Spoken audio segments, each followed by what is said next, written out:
Pierre-Yves, bonjour. Bonjour Vincent. Alors, vous venez nous dire que la gouvernance va compter plus que jamais dans la création de valeur qu'on pourra puiser auprès des entreprises. Est-ce que ça, c'est pas une idée un peu tarte à la crème? Oh oui, par définition, il faut qu'une entreprise soit bien gouvernée. Mais on a pu, probablement, sur les 30 dernières années, faire pas trop attention parce que l'entreprise était quelque chose au mieux d'européen, dans un cercle bien compris. On voit aujourd'hui que les entreprises, par définition, se sont ouvertes au reste du monde. Ce reste du monde est plutôt très mal connu. Et elles se sont ouvertes à des technologies qui s'imposent à elles. La combinaison de ces deux font qu'elles sont infiniment complexes et une bonne, solide gouvernance avec une intention de défendre l'intérêt des actionnaires, y compris minoritaires, est le point de départ absolu pour une gestion orthodoxe de la croissance. Mais comment on objective une bonne gouvernance? Parce que c'est un peu complexe, vous le dites. Aujourd'hui, les défis sont multiples. Alors, le principal sujet, selon nous, et sur lequel on se bat depuis 10 ans, c'est d'identifier une véritable indépendance d'une partie du Conseil pour apporter justement cette lecture un petit peu ouverte vers le monde. Et là, beaucoup d'entreprises s'entendent à tiquer les bonnes cases, comme on dit, sur ces sujets-là, mais dans la pratique, ces administrateurs ne le sont pas nécessairement. Donc c'est la pratique qui va nous le dire. L'avantage d'être analyste, c'est un petit peu expérimenté, c'est de voir effectivement comment les personnes itèrent les unes par rapport aux autres, et finalement s'il y a des schémas qui ne devraient pas exister dans un principe de bonne orthodoxie, c'est-à-dire de défense des intérêts de tous les participants à l'entreprise. L'expérience d'Alpha Value montre qu'on peut faire le tri. Et on s'aperçoit que malheureusement, sur les 10 dernières années, on a plutôt un recul de la proportion d'administrateurs indépendants dans les entreprises que nous suivons. Alors je rappelle, c'est 450 grandes entreprises, c'est pratiquement 10 000 milliards de capitalisation boursière à l'échelle européenne. Donc ça, c'est un élément, enfin un critère qui se détériore. Absolument. Mais ce n'est pas le seul critère. Alors, on a un autre critère qui nous embête un petit peu, c'est le vieillissement. Il est marginal parce que les conseils étaient déjà vieux. Mais c'est quand même un point important dans des ruptures technologiques extrêmement rapides. On pourrait se dire qu'il pourrait y avoir des administrateurs plutôt de 40 ans que de 60. On ne le voit pas du tout de façon claire.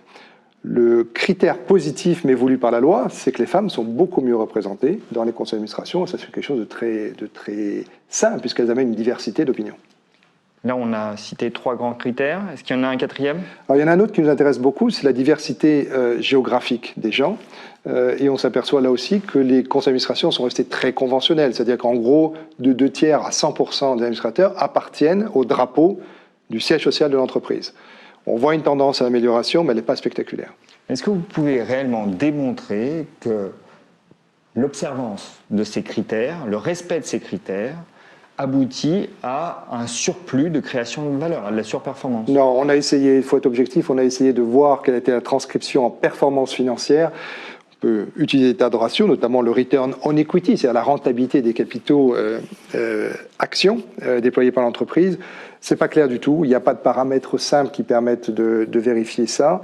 Ce qui nous paraît par contre, à contrario, relativement vrai, c'est que quand on essaie de retenir les critères que j'ai essayé d'évoquer comme étant central dans le choix d'une entreprise, l'univers que l'on pourrait isoler il y a à peu près 10 ans et qu'on voit la performance de cet univers-là, il semble surperformer. Mais comme tous les gens le savent, c'est plus facile de faire des calculs ex post que de décrire le futur. Donc le bon sens voudrait effectivement que l'ouverture d'un conseil d'administration amène à de meilleurs résultats dans la durée. En tout cas, quand on cherche à faire son marché, donc il faut avoir en tête de rechercher plutôt, selon vous, des entreprises avec un conseil d'administration plutôt resserré? Oui, 12 membres, à peu près. Qui tend à la parité? Évidemment.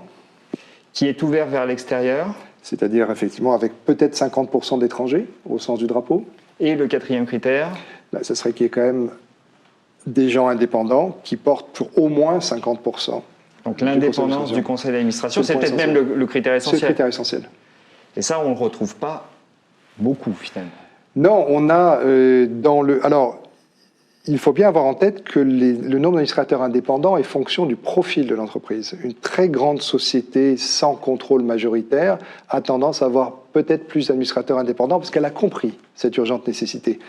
Par contre, une entreprise familiale, évidemment, a peut-être un intérêt, logiquement par rapport aux intérêts de la famille qui contrôle cette entreprise, de maintenir une forme de cohérence dans son conseil. Or, on dit que les entreprises familiales servent le mieux les intérêts des actionnaires. C'est le paradoxe, c'est que tant que ça va bien, que l'alignement, le fameux entre les intérêts des propriétaires de l'entreprise, au sens que du risque pris par ces propriétaires et des minoritaires, et là, il n'y a effectivement en principe pas de souci, sauf si la gouvernance de mauvaise qualité finit par occulter les problèmes.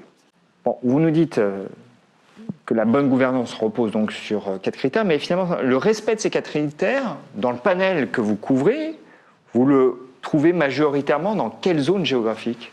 Alors, ça va faire râler beaucoup d'investisseurs français, mais les groupes que nous suivons qui le respectent le mieux, ces critères-là, sont les groupes britanniques. Il y a une vieille tradition de véritable respect des actionnaires. Là où on a des scores plutôt mauvais, mais c'est lié à notre couverture, c'est la France, tout simplement parce qu'on a beaucoup d'entreprises de taille moyenne et donc familiale, sur lesquelles on a quelques réserves quand même. Et le pays probablement le plus catastrophique, mais qui n'est pas le plus catastrophique en termes de performance, c'est la Suède, puisque la Suède ne donne pas de droit de vote, en quelque sorte, à ses actionnaires minoritaires. Donc il y a des droits de vote à différencier, et donc du point de vue de la gouvernance et du respect des intérêts minoritaires, c'est une catastrophe absolue. Donc elle a de mauvais scores. Bon. Aujourd'hui, donc, l'idée que la gouvernance garantirait de la surperformance n'est qu'un vœu pieux. Ce n'est pas un vœu pieux, mais ça doit être une intention. Les investisseurs devraient faire attention, puisque ce qu'ils achètent n'est rarement une société simple au sens où ils la comprenaient il y a 10 ans ou il y a 20 ans. Donc la méfiance dans le travail à minima que l'on devrait faire sur une entreprise passe par une interprétation de la qualité d'un conseil d'administration et de sa capacité à poursuivre un projet de croissance soutenable. C'est un des sujets qui rend très compliqué la gouvernance. Pierre-Yves, merci. À bientôt.